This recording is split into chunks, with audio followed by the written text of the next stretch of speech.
Vale. É, continuando, então, o nosso estudo de partes selecionadas do Diário Oculto de Geoffrey Hodgson, temos agora instruções sobre a readmissão aos antigos mistérios.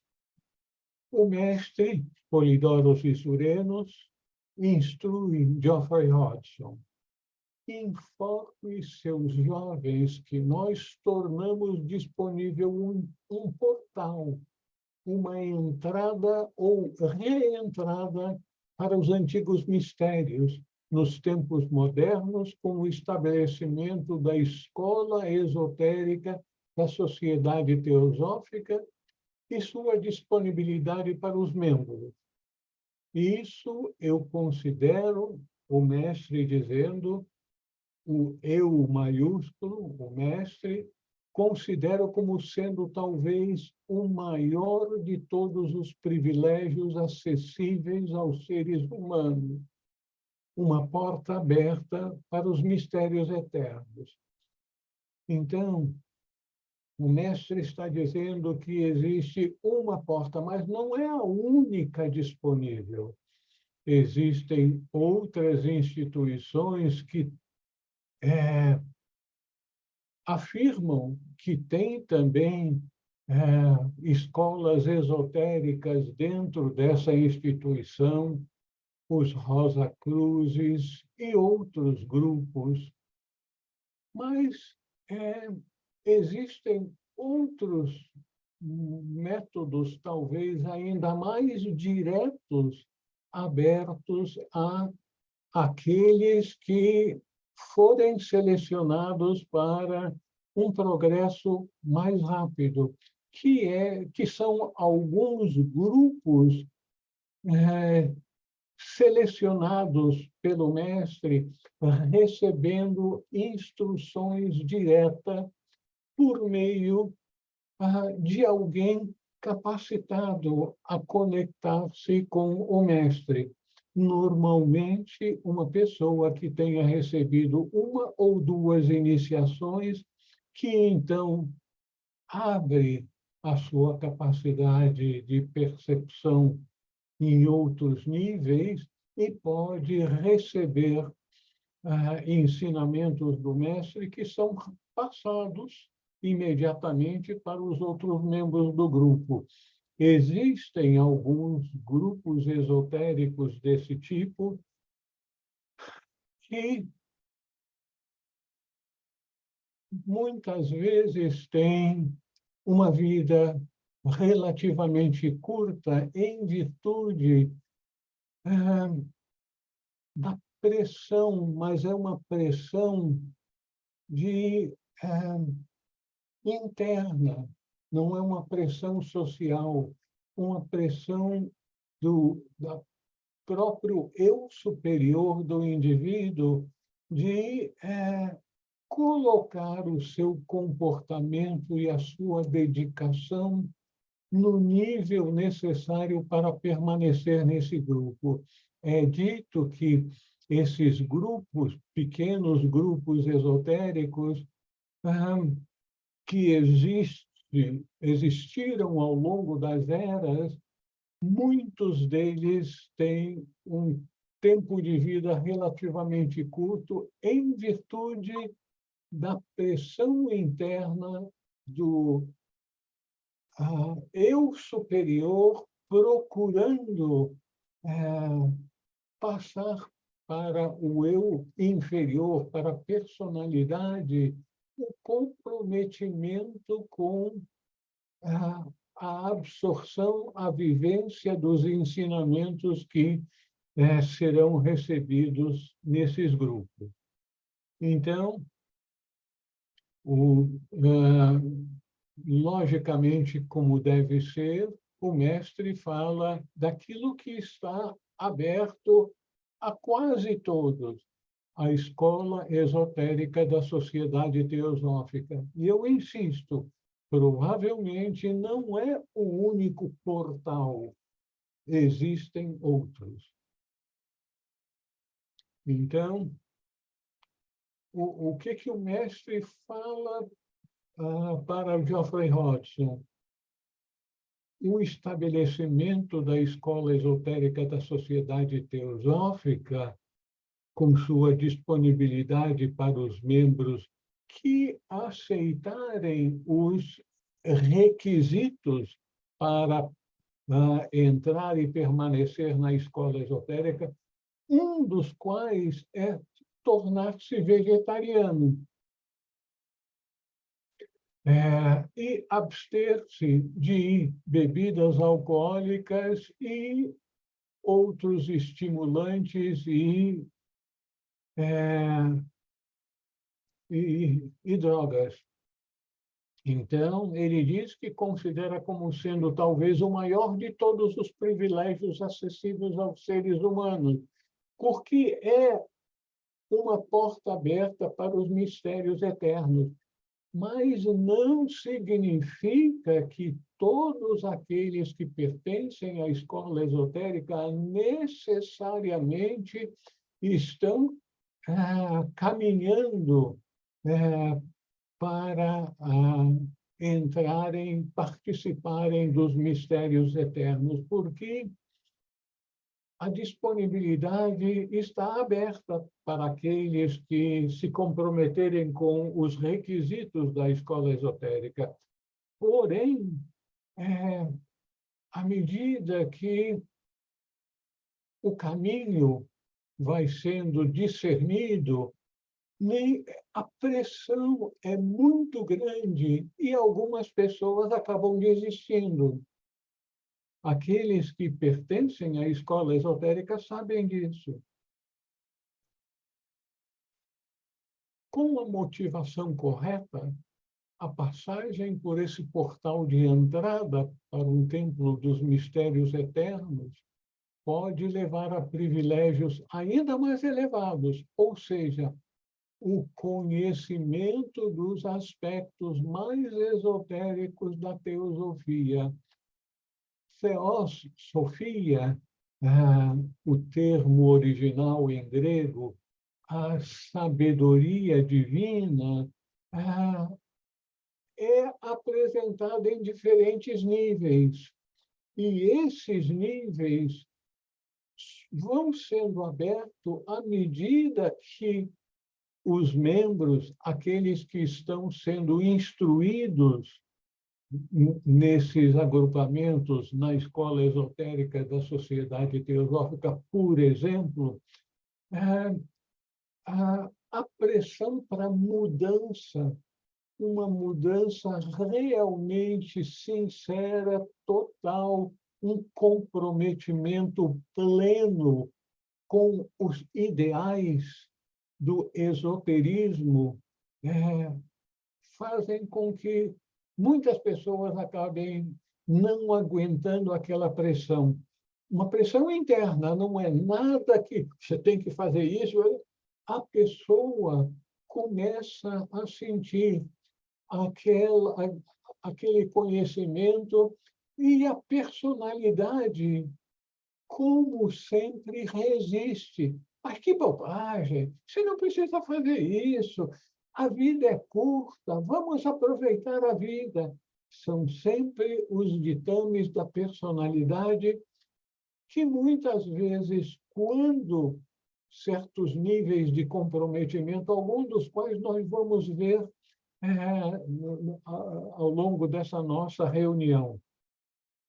Então, com a motivação correta, a passagem por esse portal de entrada para um templo dos mistérios eternos pode levar a privilégios ainda mais elevados, ou seja, o conhecimento dos aspectos mais esotéricos da teosofia.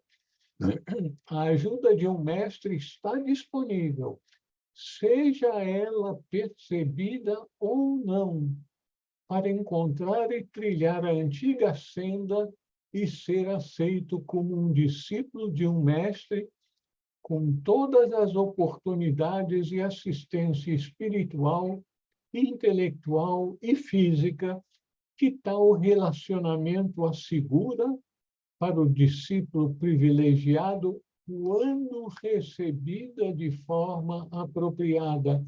Recebida de forma apropriada como? Com humildade. Nós estamos, eu digo, nós externando que vocês estejam enfrentando as mesmas dificuldades que eu enfrento, os mesmos desafios, de uma entrega total para os objetivos daqueles que buscam tornarem-se discípulos aceitos e em provação do Mestre, para prepararem-se para subir cada degrau da escada, cada iniciação. É dito, por exemplo, que os discípulos recebem a primeira iniciação várias vezes ao longo de diferentes vidas, para que o comprometimento e a preparação da personalidade, do corpo físico e mental seja outra vez estabelecido, porque o grau de entrega é muito grande e a personalidade resiste.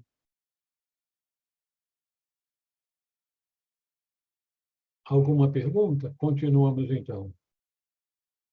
Se for perguntado qual a qualidade e que propósito faz com que um aspirante consiga progredir, a resposta hoje e ao longo de todas as eras é a aspiração para ser cada vez mais efetivo no serviço aos outros. Tudo isso deve ser compreendido de forma cada vez mais clara. A aspiração para ser cada vez mais efetivo no serviço aos outros. Vocês podem se perguntar, uai, eu pensei que a escola esotérica fosse voltada para fazer com que o indivíduo se tornasse mais espiritualizado, em contato com os mestres. Mas qual é o objetivo último de preparação de discípulos para levá-los à iniciação com os diferentes degraus? Fazer com que o indivíduo, com que os discípulos venham a se irmanar com o objetivo dos mestres. Qual é o objetivo dos mestres que permanecem em nosso mundo e que aceitam discípulos? Esse objetivo é preparar a cada um para ser cada vez mais efetivo no serviço aos outros. Talvez seja útil a leitura de Luz no Caminho e Voz do Silêncio, em particular, que falam Voz do Silêncio, o livrinho de Blavatsky. O meu está bem batidozinho, lido muitas vezes, fala do yogi que está buscando a sua iluminação versus o yogi que está se preparando para ser cada vez mais útil aos outros. Em outras palavras, o ideal de todo discípulo dos mestres que começa a receber as iniciações é altruísmo, serviço, cada vez mais efetivo no serviço aos outros. Eu coloco algumas dessas frases de uma forma assim mais chamativa, para que a gente não se esqueça. Qual é o propósito que faz com que um aspirante consiga progredir? A aspiração para ser cada vez mais efetivo no serviço aos outros. Capacidades adquiridas e o akasha. Esse é um ponto que é muito importante a gente ter em mente. A essência efetiva de tudo o que você um dia aprendeu, essa essência efetiva é sua para sempre e jamais pode ser perdida, porque ela está indelevelmente registrada, impressa e armazenada no interior do registro akáshico de sua existência egóica. Egóica no sentido do eu superior, da alma. Então, a existência egóica recebe no registro akáshico o registro de tudo aquilo que nós aprendemos. A gente pode esquecer um pouco na lembrança intelectual, mas está gravado na alma. E, assim que for necessário, aquela lembrança retorna para nós. Ou a gente poderia dizer, nós teremos uma encarnação após a outra, uma propensão para captar a essência dos ensinamentos que foram conferidos nesses grupos esotéricos. Então, a essência efetiva de tudo que você um dia aprendeu é sua para sempre e jamais pode ser perdida. Por quê? Porque ela está indelevelmente registrada, impressa e armazenada, reiterando o conceito que está gravado lá, no interior do registro akáshico de sua existência egóica, desde o momento da individualização e nos átomos do corpo causal, o corpo do eu superior, que é o que é permanente, o que é o nosso verdadeiro ser. Esse ponto é absolutamente essencial que a gente grave bem para todos nós. A aptidão ou dom de realizar tudo o que você aprendeu a fazer em alguma vida é seu para sempre. Nunca poderá ser perdido e se tornará manifesto em seu interior e por seu intermédio sempre que ocorrer uma situação apropriada. Aí, dois elementos. Sempre que seu karma permitir e que for apropriado expressar como seu dharma, como sua missão de vida. Então, em algumas circunstâncias da vida de uma pessoa, o karma pode ser um fator impeditivo, mas o mestre vai lidar com isso no próximo slide. Reconhecidamente, você tem que reaprender a maior parte de toda a sua educação em cada vida. No entanto, a facilidade para aprender essas coisas e expressá-las efetivamente nunca poderá ser perdida e vai se manifestar vida após vida. Em linguagem comum, essas coisas serão naturais para você. Serão as dádivas que ninguém, nem coisa alguma, jamais poderá tirar de você. Quase todas as faculdades e tendências para a eficiência adquiridas em vidas anteriores estarão sempre disponíveis em cada encarnação sucessiva. Vocês procurem se lembrar que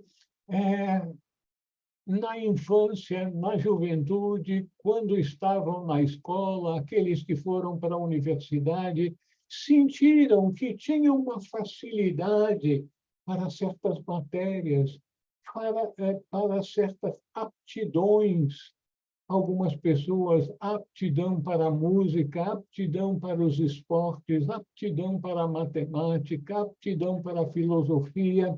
Então, essas aptidões foram ensinamentos recebidos em vidas passadas, que tornaram aquilo natural para nós expressarmos nessa vida em que estamos agora.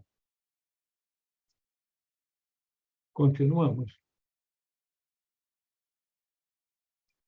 O único problema é se seu karma, em qualquer direção dada, é favorável ou não.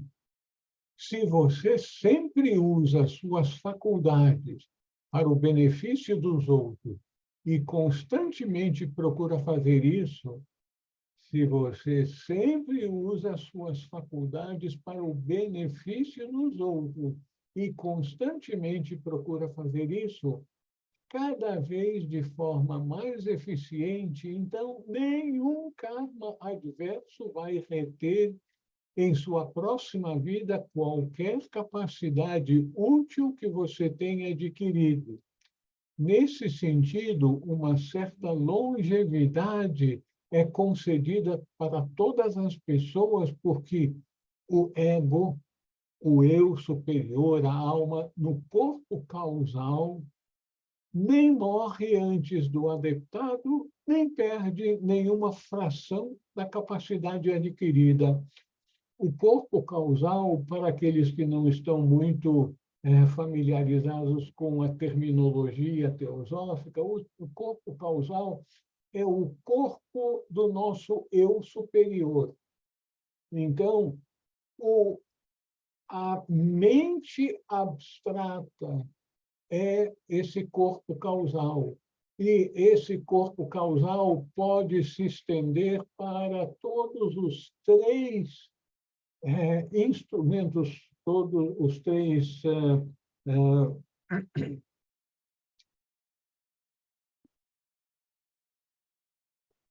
corpos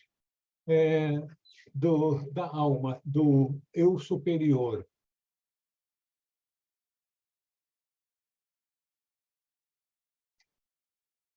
Alguma pergunta?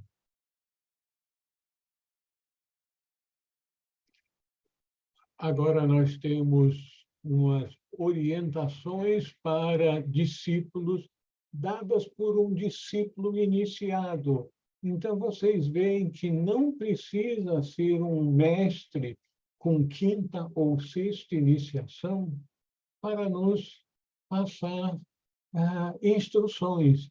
Um discípulo iniciado pode ser de segunda, terceira, até mesmo quarta iniciação. Quem sabe se a Madame Blavatsky não era uma discípula iniciada de quarta iniciação? Quem sabe? Então, orientações para discípulos dadas por um discípulo iniciado. Sugiro que você agora está devidamente preparado para experimentação adicional com o yoga. Lembre-se, meu caro aluno, que todas as atividades egóicas, em suas adaptações pessoais, são verdadeiramente experimentais. Todos nós, sem exceção, estamos passando por fases de desdobramento ou de expressão egóica que, quando realizadas, nos levarão a áreas e graus mais amplos de consciência. Eu sublinhei a palavra consciência porque é um conceito absolutamente imprescindível para termos sempre em consciência, que é o fato de que nós temos que estar ciente, isso tem que ser parte do nosso ser. As instruções que nós recebemos, por exemplo, Geoffrey Hodgson era um discípulo iniciado.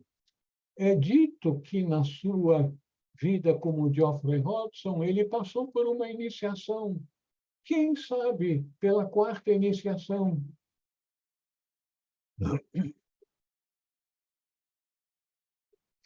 Quando o yogi se desenvolve nesse sentido, ele ou ela ganha constantemente âmbitos de experiência mais e mais amplos e, assim, menos pessoais ou realizações mais profundas do fato de que a ideia de outros e de si mesmo como uma entidade separada é errônea. Isso aqui, assim, mexe com a cabeça da gente. Elas foram necessárias e o que poderia ser chamado de aprisionamento em seu interior é essencial para a passagem bem-sucedida por fases da vida humana e da experiência mental do pessoal para o impessoal, cada vez mais, na verdade. Então, todos nós que somos estudantes de teosofia, aqueles que têm o privilégio de pertencer à escola esotérica da Sociedade Teosófica ou a um grupo verdadeiramente esotérico, porque existem algumas instituições, alguns grupos que clamam, que dizem que tem um mestre por trás. Mas, à medida que a gente vê os ensinamentos que eles recebem e, principalmente, o tipo de comportamento que tem, a gente pode até questionar, será que é verdade? Mas o importante é que nós temos aqui uma indicação que existe um canal facilitador para o nosso progresso na vida espiritual, que é a escola esotérica.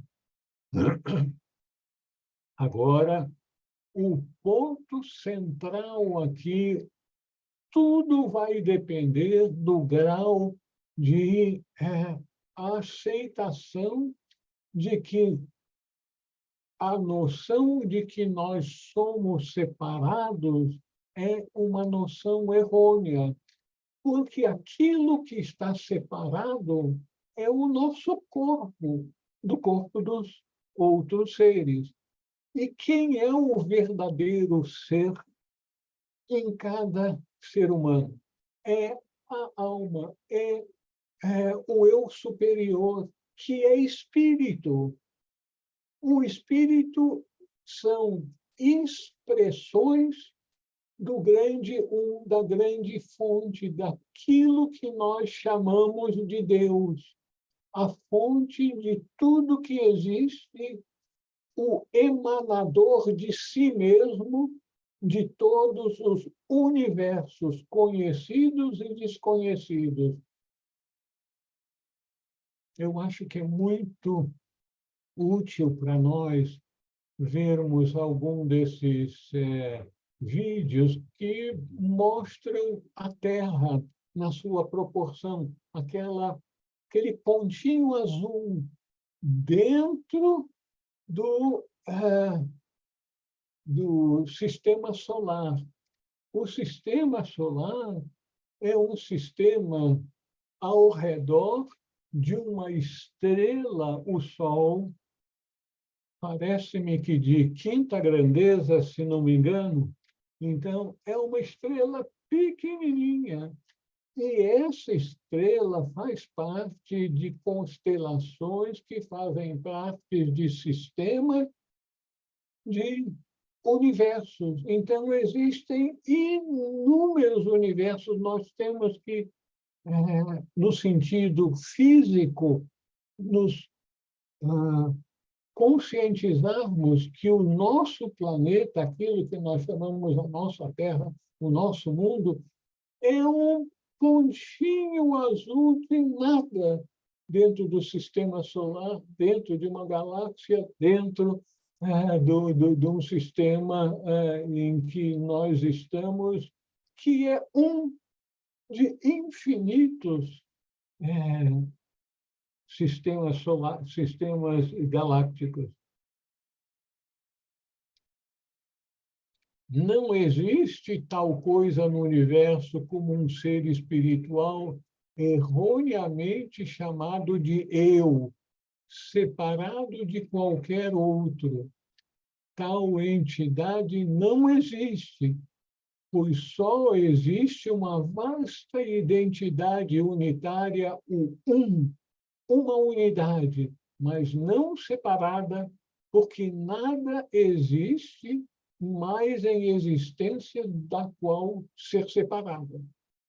Como todos os raios do Sol e outras radiações físicas e superfísicas emanando do Sol, cada raio humano, mônada ou como você preferir, é uma parte indivisível do Sol ou da sua fonte. E isso do Sol, uma estrelinha de quinta grandeza. Então, nós temos que ser muito humildes a respeito da nossa existência física, muito gratos, porque é a oportunidade que nós temos para fazermos progresso na senda, para nos tornarmos cada vez mais úteis a todos os seres. Pense a esse respeito, na quietude de sua mente e, quando você se preparar para meditar sobre essa verdade maravilhosa, que somente existe o e que não há nenhum outro em parte alguma. Então, esse é aquilo que nós chamamos de Deus, como se tivesse um Deus para nós, só para nós. Nós somos poeirinhas, nós, Terra, planeta Terra. Então, o todo é esse que nós chamamos de Deus, como se fosse nosso vizinho, que a gente possa chamar, e ele vai vir correndo para atender os nossos pleitos, as nossas supostas necessidades. Então, afirme em sua consciência meditativa e procure sempre saber: eu sou aquele que tudo abrange. Aquilo eu sou. Então, o mestre instruindo o seu discípulo para buscar em meditação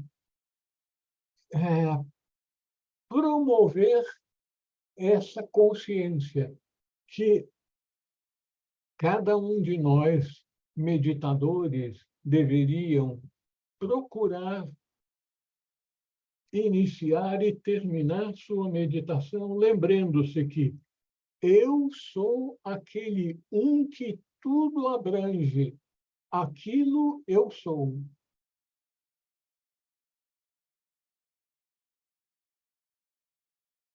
Nós desejamos agora, nós, os mestres que estão por trás daquele discípulo iniciado que está passando essas instruções, nós desejamos agora que você acrescente em sua experiência iógica, no sentido da palavra que dei acima. Ou seja, sem desejar complicar sua meditação, deixe espaço, cada vez mais espaço para a experiência da unidade, afirmando: eu sou aquele aquilo eu sou. O que tudo abrange. Pode parecer megalomaníaco para nós, pensarmos que eu sou um aspecto daquele que tudo abrange.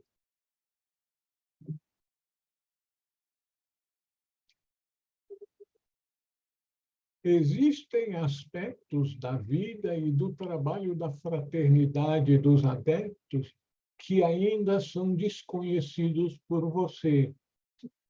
o discípulo iniciado falando para esse discípulo. Quando esse conhecimento chegar a você, como vai ocorrer no seu devido tempo, então você vai compreender a posição dos adeptos de um planeta em relação às leis e responsabilidades humanas. Qual é a posição dos adeptos de um planeta?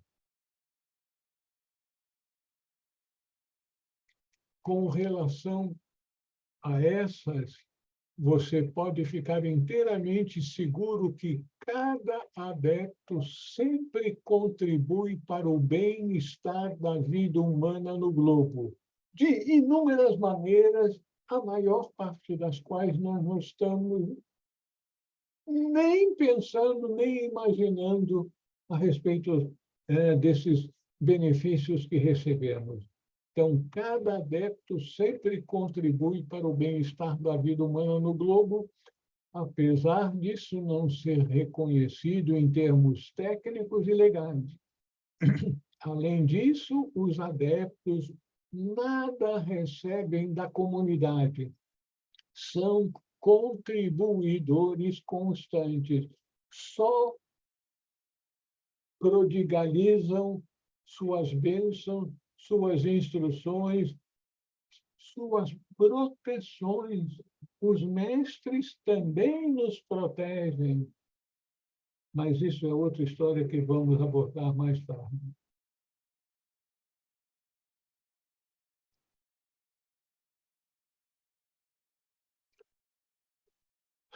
Algumas regras para ser bem-sucedido ao trilhar a senda oculta.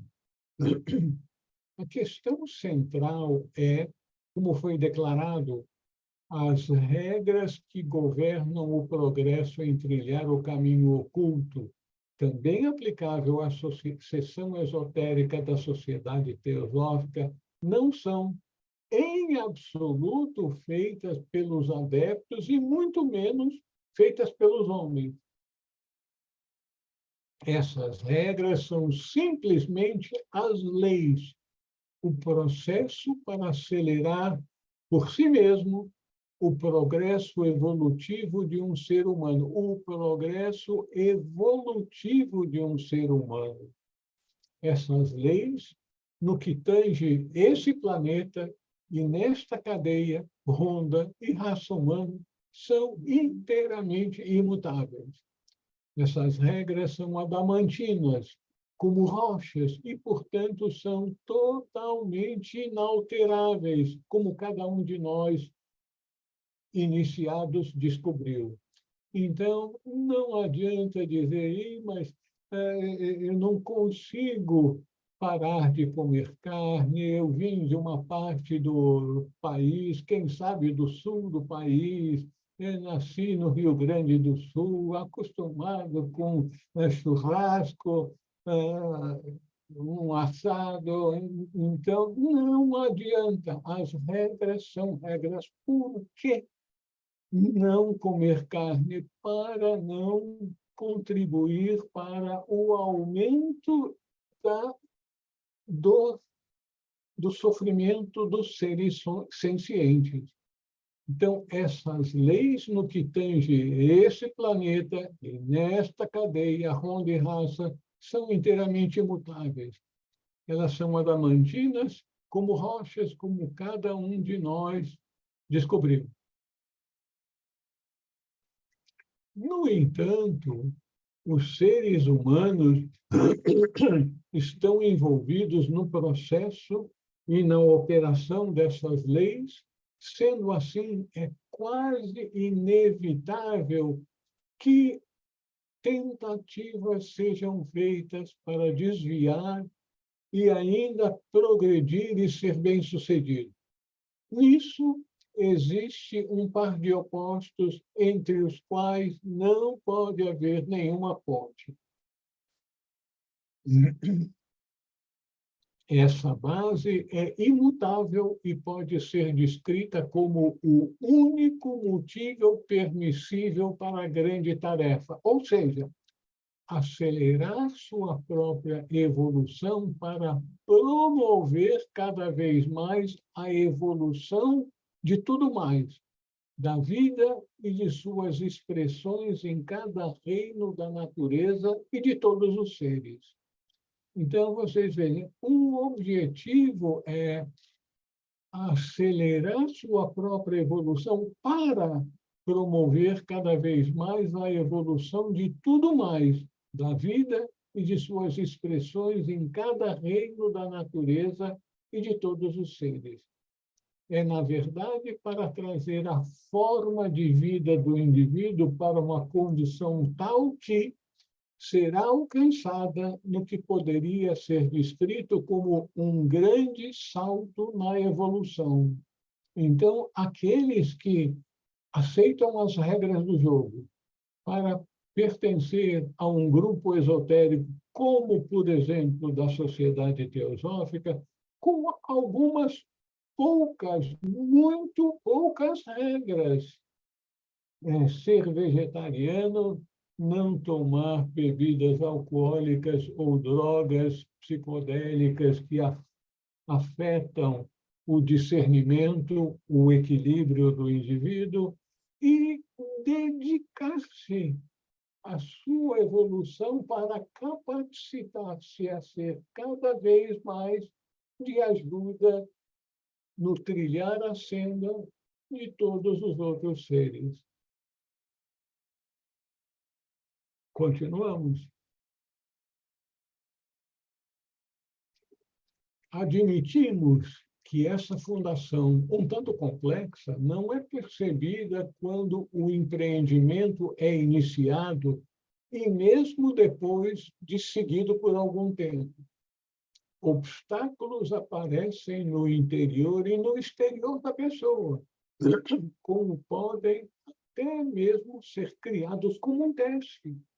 E é nesse ponto, ou durante essa experiência, que aqueles que já alcançaram a meta, os adeptos, estendem suas mãos para serem agarradas de forma consciente ou não pelo indivíduo desperto.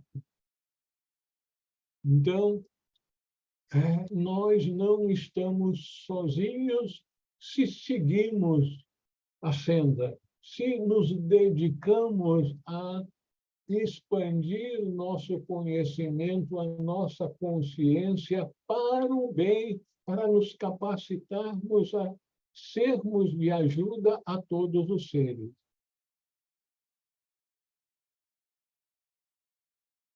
Por essa razão, os mistérios maiores e menores do mundo foram estabelecidos e conduzidos, e vão continuar assim até que a necessidade deles seja superada, que toda a humanidade alcance o adeptado, pelo menos.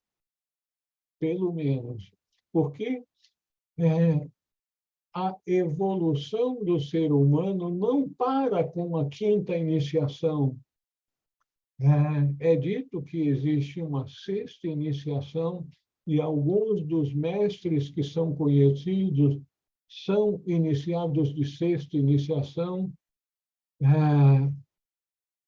Também existe uma sétima iniciação. É dito que o Buda alcançou a oitava iniciação, que existe no nosso planeta Terra 9 iniciações, e que os seres que vieram de Vênus para ajudar a humanidade teriam 10 iniciações e 11 iniciações, o iniciador único de nosso planeta. Então, a escada continua subindo, a expansão de consciência continua para capacitar as pessoas a serem cada vez mais úteis na evolução de todos os seres. Então, por essa razão, os mistérios maiores e menores do mundo foram estabelecidos e conduzidos e vão continuar assim, até que a necessidade deles seja superada.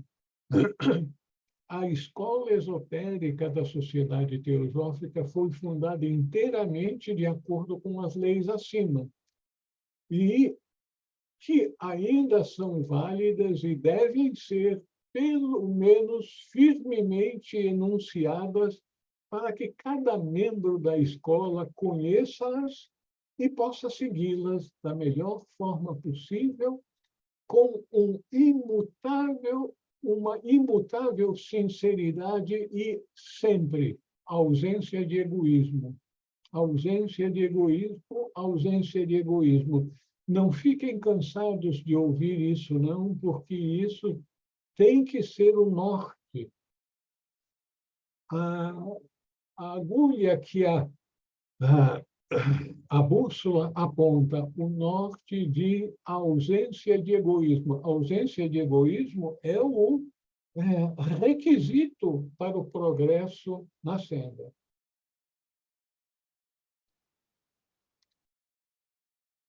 Além disso, deveria ser claro que o aspirante quase que certamente será tentado de muitas maneiras a quebrar, em particular, a última regra mencionada de ausência de egoísmo.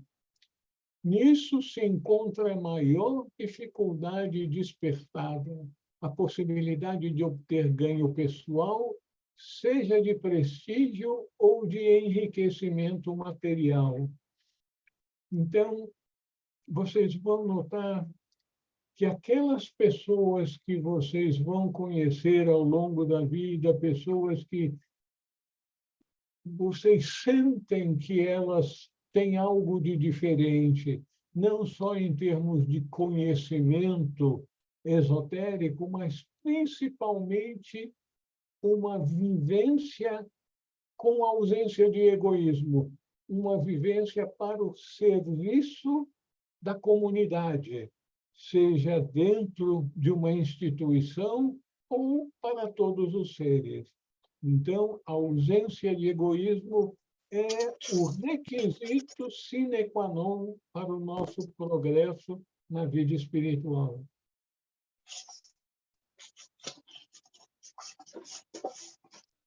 Esse poderia ser chamado de calcanhar de Aquiles de cada herói potencial. Possibilidade de cair por causa dessa vulnerabilidade. Vulnerabilidade de ser suscetível a elogios, querer tirar benefício de uma maneira ou de outra, pelo fato de ser um facilitador para o caminho espiritual de outros irmãos. Então, esse poderia ser chamado de calcanhar de Aquiles de cada herói potencial, a possibilidade de cair por causa dessa vulnerabilidade de egoísmo. Esse aviso deveria ser colocado clara e frequentemente diante de cada aspirante às alturas espirituais.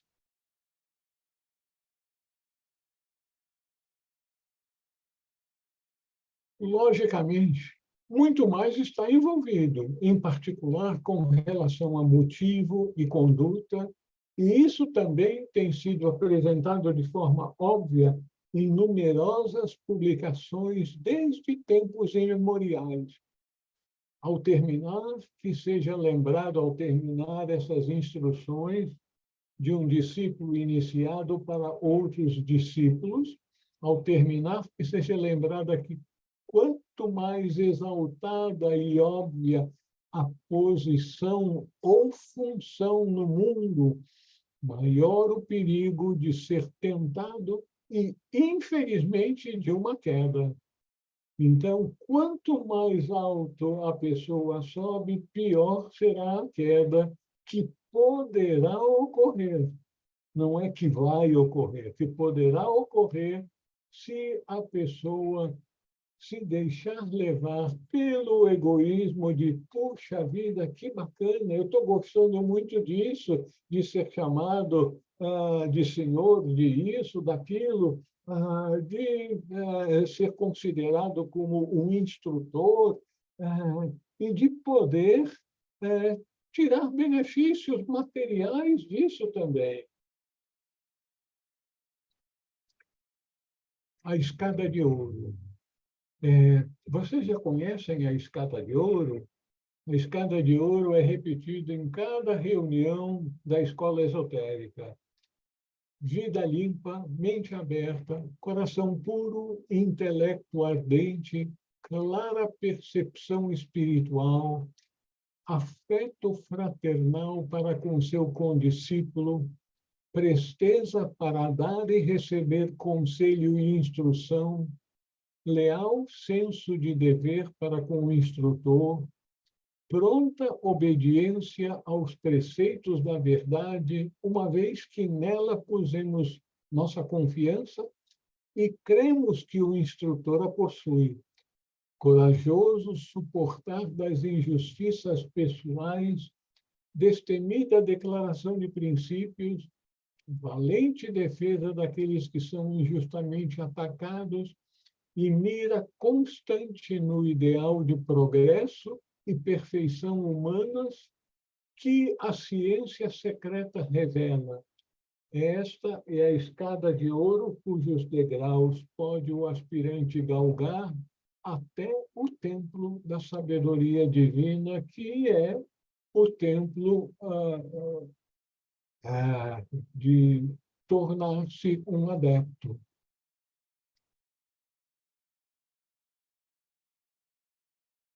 Continuamos, então. Mestre Polidoro de Surenos dá uma informação. Como pode ser encontrada a entrada para o Templo dos Mistérios?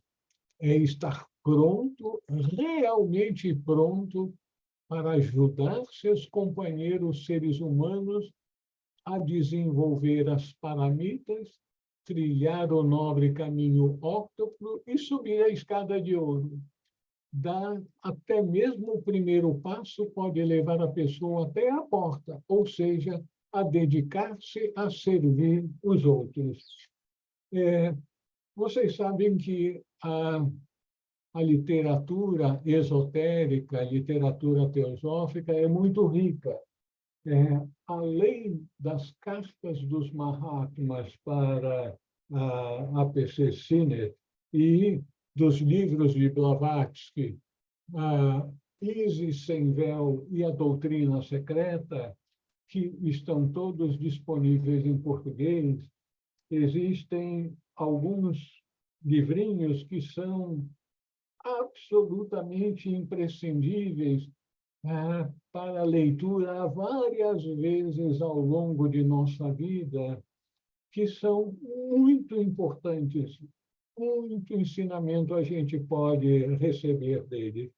Eu diria que um primeiro patamar é esse, aos pés do mestre, que foi passado para Krishnamurti quando ele era ainda bem jovenzinho. Outro livro de extrema importância, muito, muito elucidativo do caminho espiritual, é Luz no Caminho. Esse é um livro que a gente deve ler e reler e meditar várias vezes. Eu tenho esse livrinho pequeno e tenho outro maior. Esse aqui, algumas páginas já estão caindo de tanto abrir. Depois, um outro livro que não faz parte, vamos dizer, da literatura teosófica, mas que é extremamente importante para o teósofo estudar, é o Bhagavad Gita. Bhagavad Gita. E, finalmente, aquele livro que eu já citei e mostrei, livro que foi passado por Blavatsky, A Voz do Silêncio. Livro maravilhoso, de orientação mais budista. Então, existe uma literatura imperdível que tem o poder de transformar a gente. A leitura em estado meditativo, de abertura para absorver ensinamento superior, é realmente transformadora desses livros citados. Então, desenvolva dana, generosidade para com os outros, que nós vamos encontrar nos Yoga Sutras de Patanjali e no Bhagavad Gita. Desenvolva a dana, pense corretamente, viva uma vida limpa. E mesmo esses primeiros passos dados com sinceridade levarão o indivíduo até aquela porta que não só será encontrada, mas estará aberta com o guardião lhe esperando no interior, silencioso e sem se mover.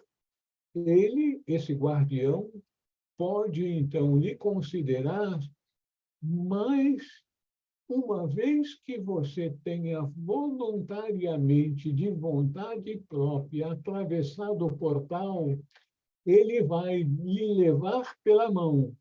Então, todos os outros passos serão dados e a iluminação espiritual alcançada.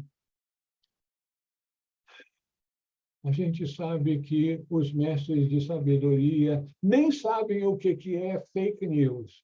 Então, isso não é abobrinha, não é fake news. Isso aí é pura realidade esotérica transformadora.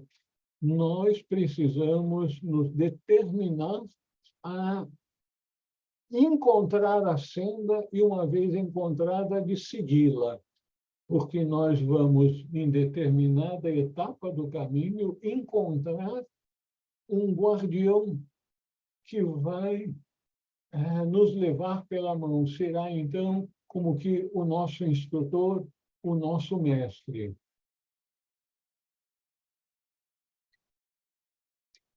O caminho do discipulado, apresentado pelo mestre Moria. O caminho para o discipulado é, na verdade, uma escada. O futuro discípulo galga essa escada degrau por degrau e, finalmente, chega à porta da casa e lar do mestre. Essa casa não é uma construção, mas um estado de consciência, consistindo principalmente de total ausência de egoísmo.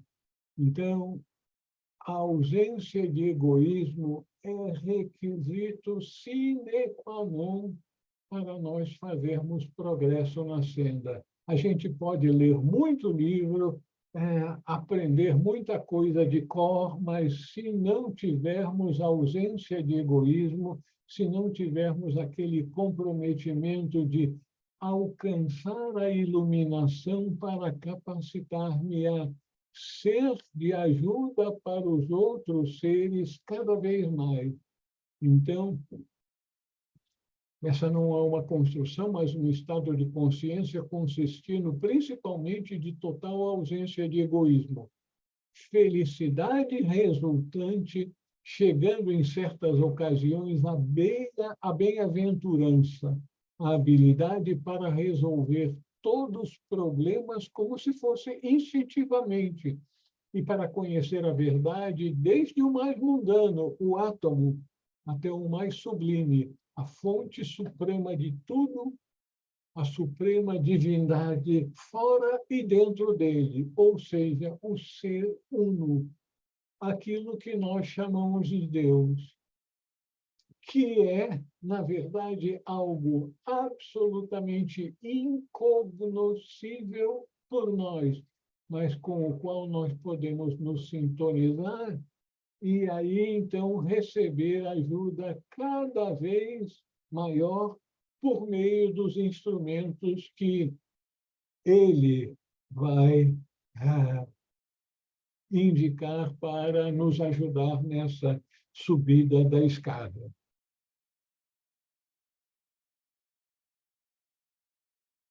O discípulo, é lógico, entra nessa presença do mestre muito gradualmente, de forma cuidadosa, a menos que agindo sem sabedoria, com o mestre observando à medida que cada degrau é galgado, às vezes com alegria e com relativa facilidade, e às vezes com restrições e muito esforço.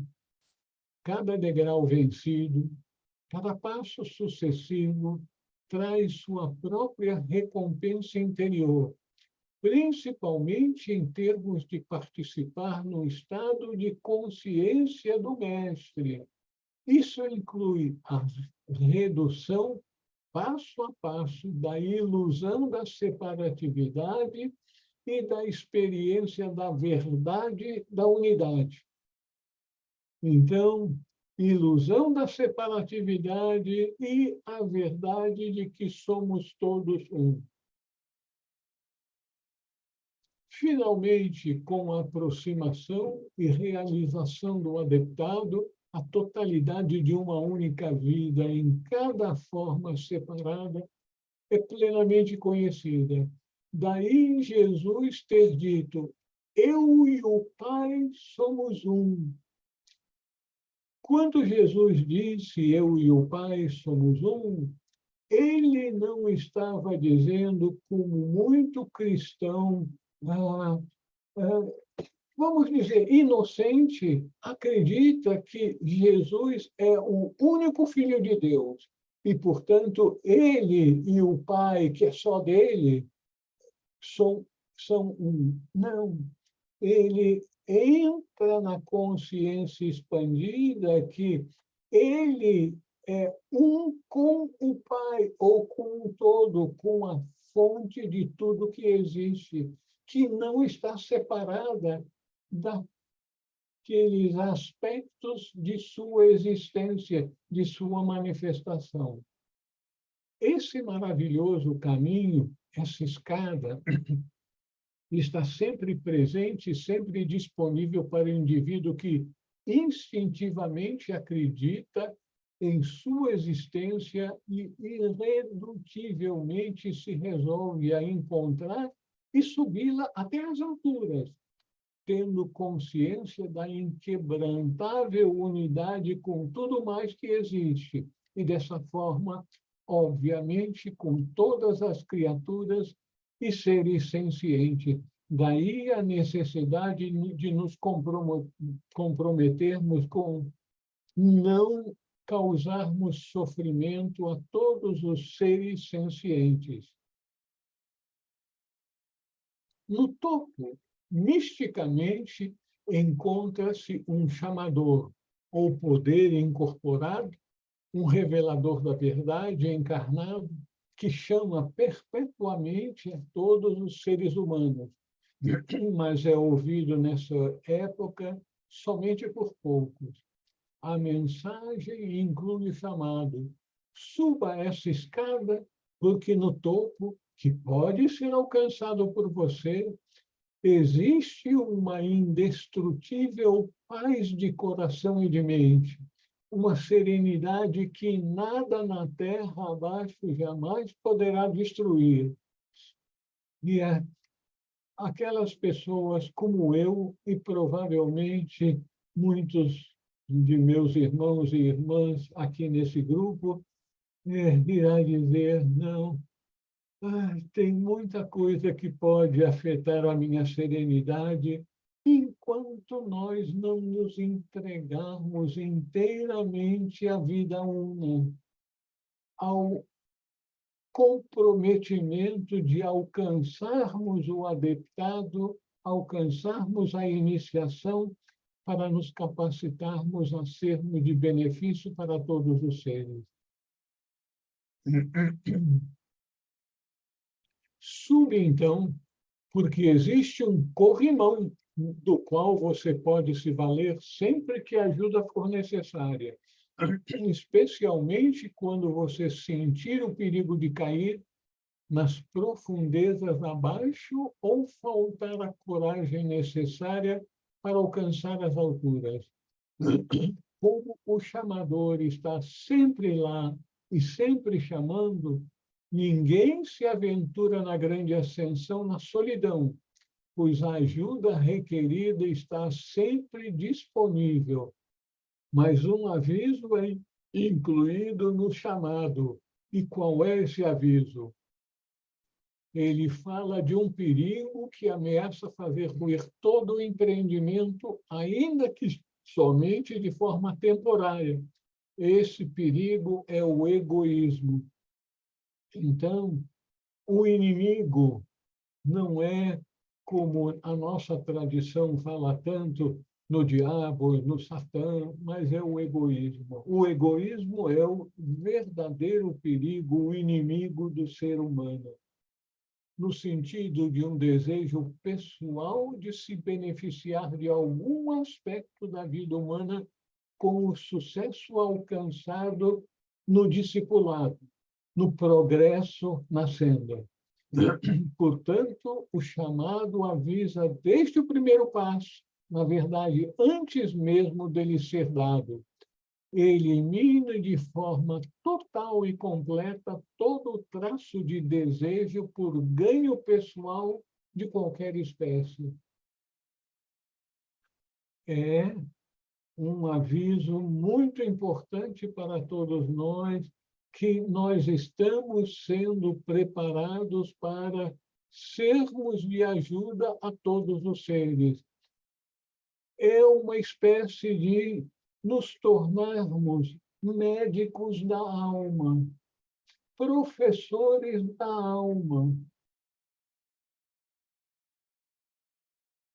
Preencha todo o seu ser, cada átomo de seu coração e de sua mente com uma ideia, um ideal, o bem de tudo o que existe. E, obviamente, em especial de todos que podem, porventura, sofrer e que, na verdade, estão sofrendo. Essa é a grande salvaguarda, a única salvação por meio da qual a grande ascensão interior pode ser efetuada com sucesso. Desculpa. Porém, podem ocorrer fracassos, mas todos são temporários, já que a alma do alpinista potencial sabe perfeitamente bem que todo senso de individualidade é uma ilusão e todo desejo de ganho pessoal nasce da cegueira, enquanto a grande meta pode ser descrita como consciência da completa unidade. E, então, não há país que tenha, que seja mal. Podem haver e existem países que têm lideranças egoístas, mas isso não significa que o povo todo, as almas que ali vivem e fazem daquela experiência parte do seu aprendizado para as alturas. Então, podem ocorrer fracassos, mas todos são temporários, já que a alma do alpinista potencial sabe perfeitamente bem que todo senso de individualidade é uma ilusão e todo desejo de ganho pessoal nasce da cegueira, enquanto a grande meta pode ser descrita como a consciência da completa unidade. Nós estamos começando cada vez mais a nos sentirmos, somos todos um, hein? Finalmente, nenhuma queda normal é irrevogável e essas quedas provavelmente vão ocorrer. A recuperação e aspiração renovadas pelo cume são sempre alcançadas. Provavelmente compelem o alpinista que daí em diante supere todo o egoísmo. Esse é o nó górdio da questão. supere todo o egoísmo e para quem a virtude da ausência de egoísmo não é assumida, mas nasce do interior. Em outras palavras, tal é a imemorial escada de ouro. Pode-se dizer, em conclusão, que uma atividade ideal pode ser empreendida e ela é procurar encontrar e estender a mão em ajuda para outros, nos quais pode também nascer o anseio pelas alturas. E aí, então, nós vamos trilhar o caminho com companheiros de jornada. E isso é o grande apoio, o grande estímulo, a grande apólice de seguro espiritual que nós podemos ter, companheiros de jornada. Esse é o corrimão mais seguro de todos, o inquebrantável e removível suporte, com um apoio que assegura o sucesso no grande esforço nascido no interior. Nós vamos, então, dar uma parada aqui e podemos, então, trocar ideias e, quem sabe, explicar alguma dúvida que possa ter permanecido durante essa apresentação. Alguém gostaria de fazer alguma pergunta ou fazer alguma afirmação? Luiz Alberto. Pois Estou não. sem imagem e está escuro aqui. Peraí. Luiz Alberto, agora está. Tá bom. Pode falar, Luiz Alberto. Peraí, apareceu a imagem de novo, está escuro. Não está aparecendo. É o seguinte, como eu nasci no dia 15 de outubro, do dia do mestre Philippe Nizier, então, o que acontece? Eu tenho aquela visão humanista dele, né? Ele não nega a divindade, mas também ele sempre ressalta a humanidade. Então, esse pensamento do egoísmo, não tem aquela similitude, que em cima é igual a embaixo, eu não me vejo sem a pele. Se eu não tiver pele, e me individualiza, eu evaporo, eu inexisto. Então, a pele é necessária. É um egoísmo, não é? Ela é uma separatividade, mas ela é necessária. Como a minha mente não conseguiu, a minha alma não conseguiu ainda achar isso que eles dizem aí, achar essa resposta, porque eu fico naquele selo de Salomão, é igual em cima, é igual embaixo. Então, por exemplo, eu vejo todo, né? Então, o meu todo, ele tem uma unha. A unha não sou eu. A unha é parte de mim, mas ela não é o todo. Eu sou parte do todo. A unha é parte do todo. Então, ela não sou eu, mas ela é eu. Ela é parte do todo, mas ela não sou eu. Ela não tem onisciência, onipresença, vamos dizer, se comparar lá em cima, comparando aqui embaixo. Então, eu não consegui fazer esse amálgama perfeito. No meu cadinho, ferve, mas eu ainda entendo que pele é necessária. Aí isso não quer dizer que o egoísmo deve ser naquele aspecto. Isso é um problema de palavra, né? Aí a gente tem que entrar nas ciências que regem a forma da palavra, né? Mas o egoísmo pode ser visto também como a falta de amor, etc, etc e tal. Mas ele também pode ser visto pela independência, pela separatividade. Entendeu a ideia aí que é, né? Complicado. O discípulo de Nietzsche é complicado.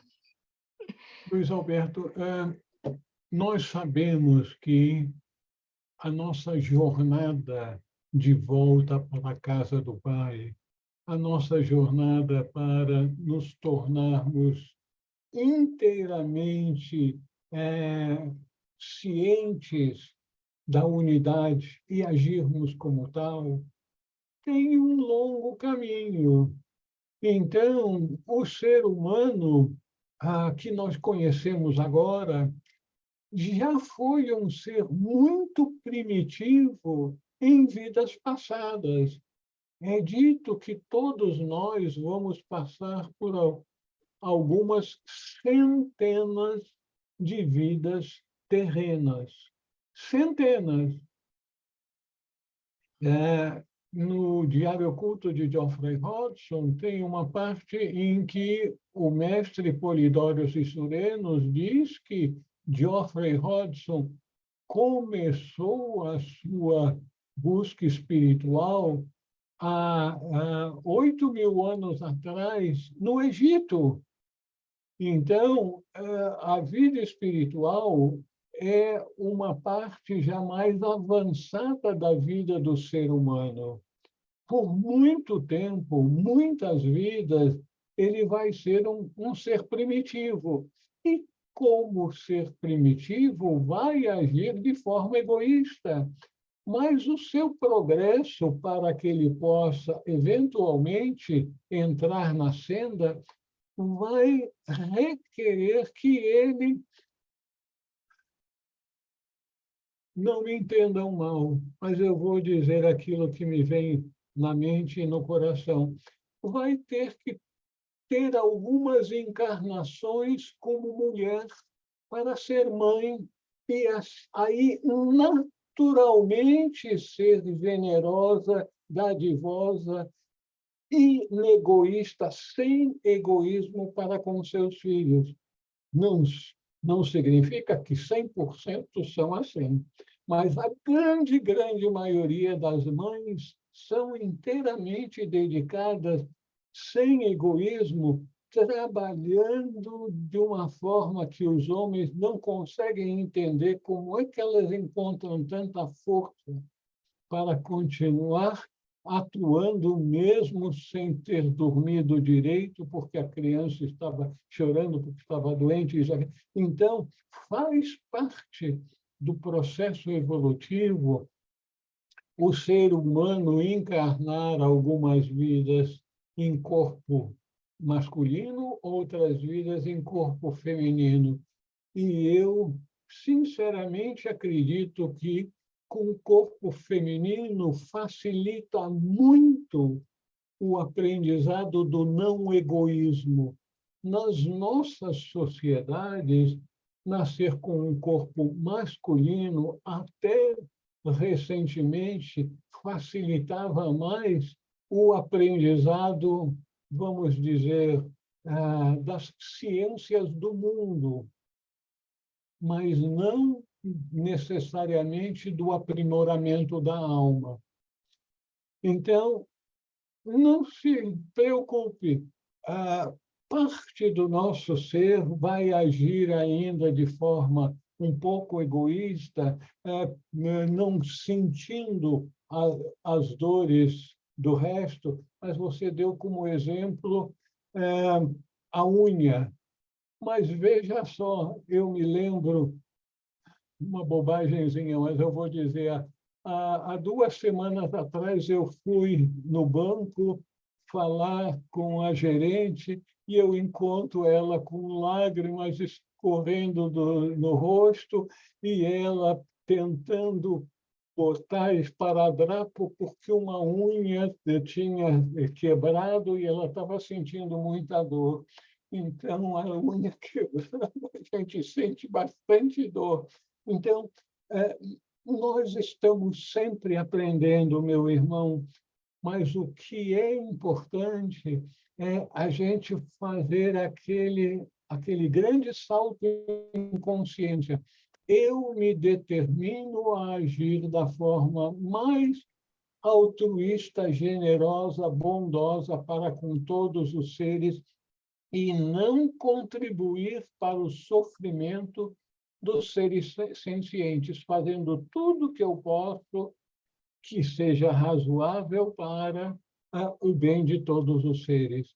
Então, nós temos muito que aprender. Não se preocupe se tem dúvidas a esse respeito ou aquilo. Somos todos aprendizes. Você queria falar alguma coisa, Maria da Penha?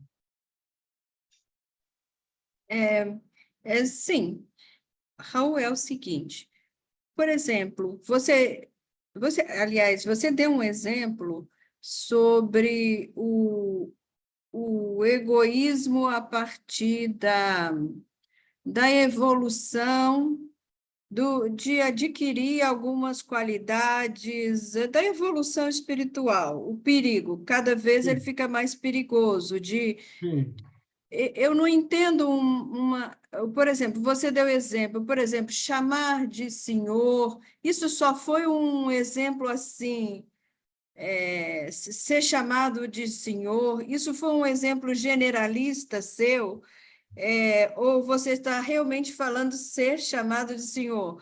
Porque, sabe, eu não entendi, eu fiquei em dúvida nisso, porque eu venho de uma família que a gente tem que chamar todo mundo de senhor. Eu sei que é demodê, mas todo mundo chama todo mundo de senhor, até nós chamamos os pais de senhor e senhora. Isso é uma coisa assim, foi um exemplo assim generalista, ou você estava falando realmente de senhor? não, Maria da Penha, eu estava me referindo às pessoas, a estar demandando, esperando dos outros um tratamento diferente. Ah, como é que o senhor está? Bom dia, senhor, ou doutor, ou professor, sei lá o quê. Ah, é essa expectativa de deferência dos outros para conosco. É isso que eu queria dizer. Ah, tá. É, alguém gostaria de fazer alguma pergunta ou observação? Dorival, você está Oi, aí? Raul. Tudo bom? Bom, Raul, aí nessa orientação do discípulo Vocês me para o perdoem, outro vocês discípulo, me perdoem um segundinho. Eu mexi no som e abaixei o meu som, e durante a reunião eu ouvi uns ruídozinhos no meu ouvido sem bateria. Então, você, por favor, fale um pouquinho mais alto. então, Está tudo conspirando para não ouvir direito a vocês. na parte de orientação do discípulo dado por outro discípulo iniciado. Aí chega uma hora que ele fala: eu sou aquele um que tudo abrange, aquele eu sou. Isso é usado pelos indianos, não?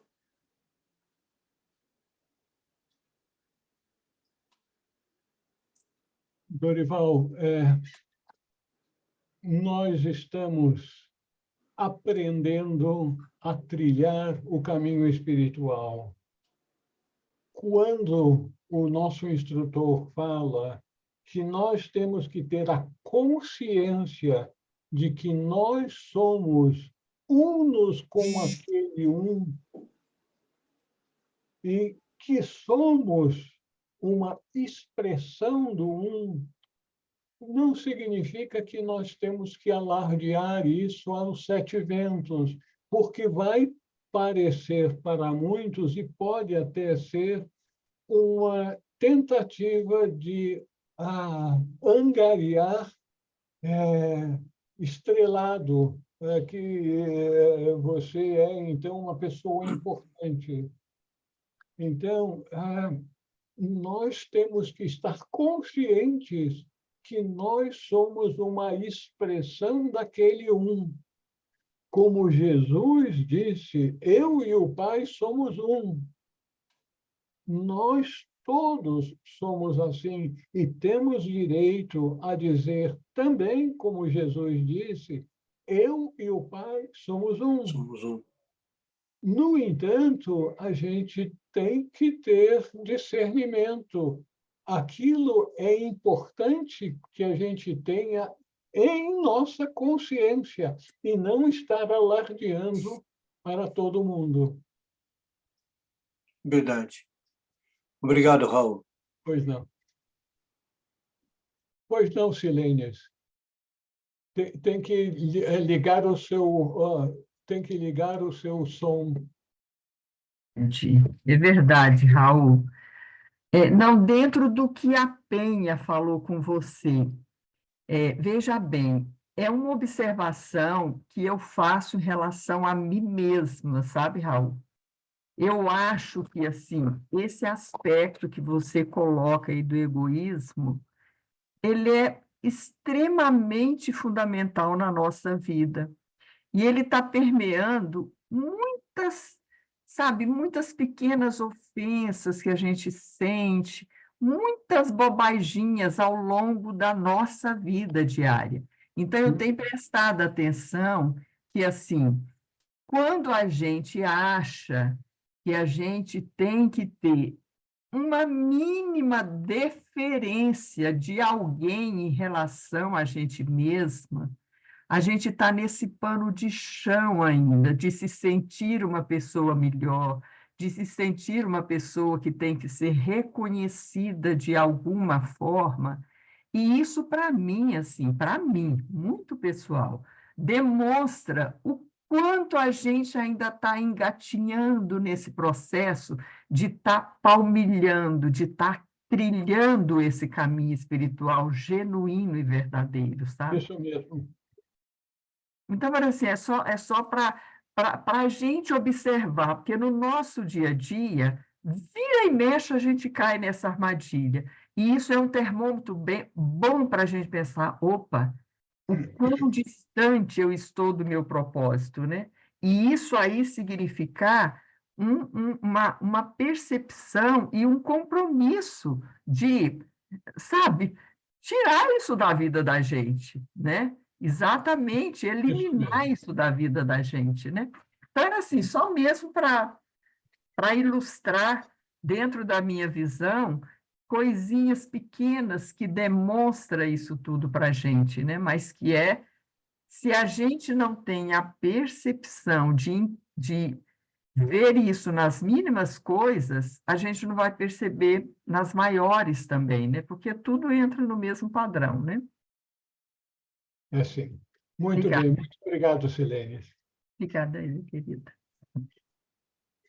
Então, nós chegamos ao término do tempo regulamentar e eu gostaria de agradecer a presença e a participação de todos, inclusive com a juntar-se com o coração e a mente ao nosso grupo de buscadores, de aprendizes na escola da vida, para que a gente encontre apoio. A gente sabe que na caminhada da vida, inclusive aqueles que se acham firmes, e atléticos, que quando caminhamos com pessoas amigas ao nosso lado, parece que a gente recebe uma força adicional para continuarmos trilhando.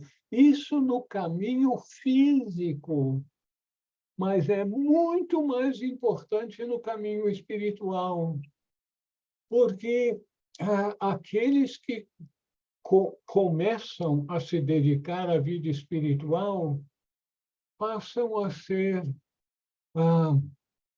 avaliados pelas pessoas comuns, vamos dizer assim, como esquisitos. E, meu Deus do céu, ele nem gosta de beber um traguinho, uma cervejinha, um vinhozinho, e assim por diante. Quanto mais de um churrasquinho e coisas assim. E de exigir que ele seja o primeiro da fila e que tenha privilégios por causa disso e por causa daquilo. Então, é muito importante, a senda, estarmos numa egrégora em companhia de outras pessoas, buscadores espirituais como nós, conscientes de que precisamos fazer progresso e conscientes também que temos muito que aprender. Uma boa noite, fiquem em paz com Deus, gente maravilhosa, e até a semana que vem, com um agradecimento especial para a Lília, que está sempre aqui arrumando o caminho para que a gente possa trilhar. Boa noite, boa noite, boa noite. Boa Fiquem noite. com Deus. Boa noite a todos. Muito obrigada, Raul. Boa noite a todos. Tchau, boa noite a todos.